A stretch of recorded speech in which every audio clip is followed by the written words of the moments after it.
పనిచేస్తున్నటువంటి వాళ్ళందరిలో కన్నా కూడా జర్నలిజం మీరు కెమెరా పట్టుకొని ఆ కెమెరా భుజాలు వేసుకొని ఎక్కడ ఏ వార్త, ఎక్కడ ఏం జరుగుతున్నా, ఎక్కడ అన్యాయం జరుగుతున్నా ఆ వార్తను మీరు సేకరించి ఇమీడియట్గా అది ప్రెస్ రూపంలోనో మీడియా రూపంలోనో ప్రజలకి తెలియజేసే గొప్ప జర్నలిజం. ఈ జర్నలిజం మీరు వరల్డ్ ప్రెస్ ఫ్రీడమ్ డే పెట్టుకొని ఈరోజు మాకు మా గ్రంథాలయంలో పెట్టుకోవడం కూడా మాకు నిజంగా ఆనందంగా ఉంది. అయితే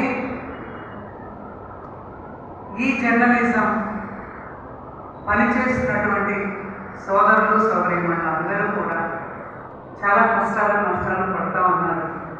నేను చూస్తాను మీటింగ్లు జరిగినప్పుడు, ఏదైనా ప్రోగ్రామ్స్ జరిగినప్పుడు, సీఎం గారు ఇతర మంత్రులు ఎవరు వచ్చినప్పుడు కూడా